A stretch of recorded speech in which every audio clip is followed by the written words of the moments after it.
नमस्कार दोस्तों, आपका स्वागत करता हूं आप ही के यूट्यूब चैनल में। वीडियो को स्टार्ट करने से पहले आप सभी से रिक्वेस्ट करूंगा, अगर अभी तक आपने चैनल को सब्सक्राइब नहीं किया है तो इसे रिक्वेस्ट ऑल पीपल चैनल को सब्सक्राइब कीजिए, वीडियो को लाइक कीजिए एंड शेयर कीजिए एज मच एज पॉसिबल, ताकि ज़्यादा से ज़्यादा लोगों तक ये वीडियो पहुंच सके। तो चलिए स्टार्ट करते हैं। जहां पर देखिए आज हम लोग डिस्कशन करेंगे अबाउट बीएसई लिमिटेड शेयर के बारे में। जहां पर अगर चेक कीजिएगा तो लगातार स्टॉक में गिरावट ही देखने को मिल रहा है, कंटिन्यूस। आज भी चेक कीजिएगा तो लगभग 30 पॉइंट का गिरावट था एंड हम लोगों ने कई बार डिस्कस किया था कि 2080 का लेवल सबसे इंपॉर्टेंट लेवल है, आसानी से टूटेगा नहीं। आज इस लेवल को इसने टेस्ट भी किया है, लगभग देख सकते हैं लो बनाया 2086 का, देख सकते हैं 2086 का लो बना करके यहाँ पर क्लोजिंग हुआ है। यानी क्लोजिंग इतना इंपॉर्टेंट है, क्यों इंपॉर्टेंट है चलिए हम लोग उसको भी चेक कर लेते हैं। तो यहाँ पर देख सकते हैं 50 डे मूविंग एवरेज 2356 का, उसके नीचे तो चल ही रहा है। 200 मूविंग एवरेज 2130 का, उसके नीचे आज क्लोजिंग देखने को मिल रहा है। अगर मान लीजिए कल भी इसी के नीचे ही ट्रेड करता रहा तो फिर बहुत ही बेरिश हो जाएगी। फिर इंपॉर्टेंट लेवल क्या रहेगा? 2080 सबसे इंपॉर्टेंट लेवल रहेगा। ये रेंज सबसे इंपॉर्टेंट अब रहा है, बिकॉज अगर ये टूटेगा तो फिर बहुत नीचे का मूव देखने को मिल सकता है, इस चीज को ध्यान दीजिएगा। अभी देखिए क्यों इंपॉर्टेंट है। देख सकते हैं ये आपका 200 मूविंग एवरेज है, देख सकते हैं उसके नीचे आज गया था एंड क्लोजिंग देखिए बिल्कुल उसी जगह पे हुआ है। तो अब हो सकता है कल के दिन में फिर यहाँ से रिवर्सल हो जाए। अगर रिवर्सल नहीं होता, फिर से मान लीजिए ब्रेकडाउन होता है, तो फिर अच्छी खासी फ्री फॉल होगी एंड उसके बाद देख सकते हैं इस जगह पर एक गैप है एंड फिर इस जगह पर एक गैप है, दो गैप इस जगह पर है। और इसी जगह पे देखिए फिर निकल कर आ जाएगा आपका हेड एंड शोल्डर का जो पैटर्न होता है उसका लेवल फिर निकल कर आ जाएगा। तो फिर अच्छी खासी फ्री फॉल यहाँ पर देखने को मिलेगी। तो इस चीज़ को ध्यान रखिएगा। टेक्निकल अब थोड़ा सा और खराब होता चला जा रहा है। अब देखिए ये 2 दिन जो रहता है ना, ये बहुत इंपॉर्टेंट है। अब देखिए ये देखने वाली बात रहेगी, बिकॉज देखिए वेंसडे एंड थर्सडे यानी कल और परसों जो रहता है बहुत इंपॉर्टेंट दिन होने वाला है। बिकॉज अगर डेटा खराब आएगा तो फिर 200 मूविंग एवरेज आसानी से ब्रीच होगा, 2080 का लेवल भी टूट जाएगा। और मान लीजिए डेटा अगर अच्छा आएगा तो फिर यहीं से रिवर्सल स्टार्ट हो जाएगा। अब देखिए रीजन क्या है, यहाँ पे देखिए एक्सपायरी डेटा रिलीज होगा। एक्सपायरी डेटा कैसा होता है, बिकॉज थर्सडे अभी क्या है, पहले एक्सपायरी हुआ करता था बीएससी का, ट्यूसडे को होता था, जिसे शिफ्ट करके थर्सडे किया गया। एक्सपायरी डे चेंजेस जिस कारण से वॉल्यूम में ड्रॉप माना जा रहा है कि एनएससी को 3 दिन का 3 डेज मिल रहा है उनको एक्सपायरी को लेकर के, एंड बीएससी को कितना मिल रहा है? 2 दिन मिल रहा है, जिस कारण से माना जा रहा है कि बीएससी का वॉल्यूम जो रहता है गिर जाएगा। ये इनका फाइनेंशियल इंप्लीकेशन यहाँ पर देखने को मिल सकता है। तो यहाँ पर दिन में जो बदलाव किया गया है वो रीजन बन रहा है, जिस कारण से कंटिन्यूस यहाँ पर फ्री फॉल देखने को मिल रहा है। अगर चेक कीजिएगा, जब से इससे पहले बीएससी का जो एक्सपायरी डे होता था, देख सकते हैं मंगलवार को हुआ करता था, ये डेटा इनका था, देख सकते हैं इस तरीके का पूरा डेटा यहाँ पर आता था। पहला जब एक्सपायरी हुआ तो बहुत ही शानदार था, देख सकते हैं 49,654 करोड़ का इनका टर्नओवर था सितंबर 4 का। इस कारण से चेक कीजिएगा तो बीएससी के शेयर में लगातार अच्छा खासा गिरावट के बाद तेजी बनी हुई। लेकिन उसके बाद ही देखिए थर्सडे को फिर जब डेटा आया 11 सितंबर का 28,368 का, अच्छी खासी फिर गिरावट वहीं से फिर स्टार्ट हो गया, फ्री फॉल हो गया। और ये डेटा मार्केट में आया नहीं, उससे पहले ही मार्केट ने एक्सपेक्ट किया, देखिए गिरावट स्टार्ट हो गया।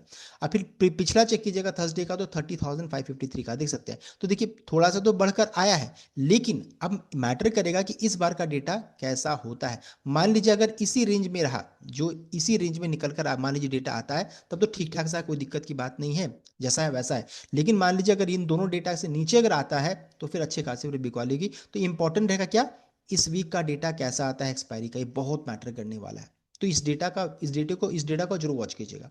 नेक्स्ट है आपका गिरावट के पीछे दूसरा रीजन क्या था। तो हम लोग ने पहला रीजन चेक कर लिया। गिरावट के पीछे दूसरा रीजन जो था जिस कारण से फ्री फॉल हुआ था मार्केट में, अच्छा खासा 7-8% गिरा था एक ही दिन में, तो वो था सेबी की तरफ से जो अपडेट आया था लॉन्गर टेन्यूर को लेकर के, कि मेच्योरिटी जो फ्यूचर ऑप्शन का मेच्योरिटी है उसे वीकली को हटा करके फोर्टनाइटली किया जाएगा या फिर मंथली कर दिया जाएगा। एंड जिस कारण से क्या हो जाएगा, इनका जो टर्न चर्न जो होता है ना, जो एक्सपायरी का जो चर्न जो होता है जिसे ट्रांजैक्शन चार्ज कमाती है, सब कुछ करती है, उसमें इनको हर्ट करने वाला है। तो करंट सिनेरियो, अभी का सिनेरियो क्या है, ऑप्शन ट्रेडिंग जो रहता है happens in short dated contract में होता है, वीकली एक्सपायरी यहाँ पर देखने को मिलती है। प्रपोज किया जा रहा है कि इसे चेंज करके लॉन्गर ड्यूरेशन किया जाएगा, ताकि रिटेल इन्वेस्टर इसमें कम से कम पार्टिसिपेट करे एंड कम से कम नुकसान यहाँ पर हो। तो ये इस कारण से अच्छा खासा फ्री फॉल देखने को मिला है। अभी क्या है, एक्सचेंज लाइक बीएससी रेवेन्यू कैसे जनरेट करती है, ट्रांजैक्शन फी से जनरेट करती है। उनको अच्छा वॉल्यूम रहेगा, ट्रांजैक्शन फी मिलेगा, अच्छा खासा प्रॉफिट होगा। अभी शॉर्ट टर्म कॉन्ट्रैक्ट्स देखने को मिलते हैं, जिस कारण से क्या हाई चर्न रहता है। तुरंत तुरंत यहाँ पर वीकली एक्सपायरी होता है, अच्छा खासा पैसा कमाते हैं। तो वीकली या near expiry contract invite constant buying and selling which mean higher fee collection for the exchanges. तो इनका जो जो हर्ट क्या करेगा, ट्रांजैक्शन फी कलेक्शन चार्जेस जो रहता है वो ये हर्ट होगा अगर ऐसा हुआ तो। लॉन्गर कॉन्ट्रैक्ट रहेगा तो लोअर चर्न रहेगा, एंड इससे क्या रहेगा, if trade shift to monthly और quarterly contract the number of trades को ड्रॉप, ट्रेड ही कम हो जाएगा, एंड इस कारण से क्या हो जाएगा, even if the notional exposure remain same, तो वॉल्यूम यहाँ पर इनको डायरेक्टली ट्रांजैक्शन चार्ज में हर्ट होगा।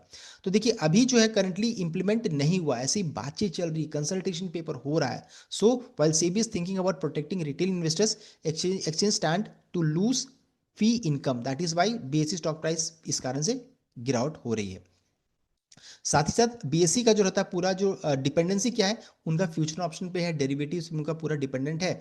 The exchange has seen a big jump in profit. So क्यों हुआ था, बिकॉज ट्रेडिंग यहाँ पर बूम किया था, इस कारण से एनी स्लो डाउन, अगर मान लीजिए गिरावट होती है, स्लो डाउन होता है, तो इनका अर्निंग को इम्पैक्ट करेगा। साथ साथ अगर चेक कीजिएगा तो एफ आई जो रहता है कंटिन्यूस बेचते चले जा रहे हैं। Mutual funds and their institution are also offloaded shares recently adding to downward pressures. तो अगर चेक करेंगे तो इंस्टीट्यूशनल तो सेल कर ही रहे हैं, एफआई भी कंटिन्यूस बेचते चले जा रहे हैं, म्यूचुअल फंड भी जो रहता है स्टेक घटा रहे हैं, तो ये भी एक रीजन बन रहा है।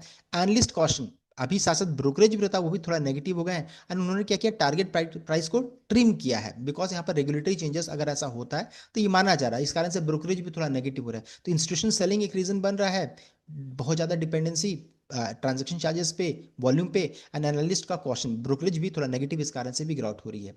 अभी देखिए ये रूल अभी तक स्टार्ट नहीं हुआ, मार्केट वो एक्सपेक्टेशन से गिरते चला जा रहा है। सो सेबीज फॉलो अप, अभी कंसल्टेशन पेपर आएगा, अभी उसके बाद फिर वहाँ से क्या डिस्कशन होगा, क्या निकल कर आएगा, उसके ऊपर डिपेंडेंट रहेगा, अभी हुआ नहीं है। साथ साथ एक्सचेंज अडेप्टेशन, बीएसई एनएससी में ट्वीक प्रोडक्ट फी, हो सकता है कि प्रोडक्ट फी थोड़ा बढ़कर आए, और incentive to soften revenue impact, volume trend, whether weekly volume decline meaningful once change या आर इम्प्लीमेंटेड। तो किस कारण से गिरावट हो रही है हम लोगों ने चेक कर लिया। साथ साथ अभी ये चेंजेस हुआ नहीं है, होने से पहले ही ये गिरावट स्टार्ट हो चुका है। सो ये हम लोगों ने डिस्कस कर लिया। अब आगे बढ़ते हैं, साथ ही साथ मार्केट का सेंटीमेंट देख सकते हैं, हमेशा कभी ऊपर रहता है, अच्छी खासी तेजी बनती है, तुरंत में देखिएगा तो फिर गिरावट स्टार्ट हो जाता है।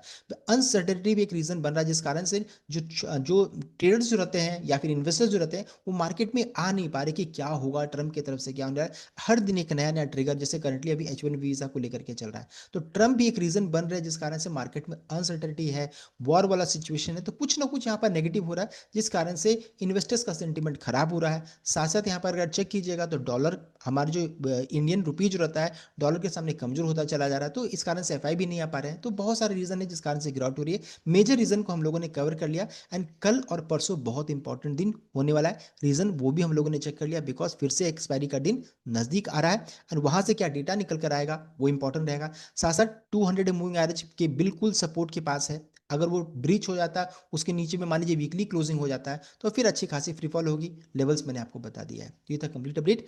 आई होप आपको वीडियो अच्छा, लाइक कीजिएगा, शेयर कीजिएगा, चैनल को सब्सक्राइब कीजिएगा। Thank you.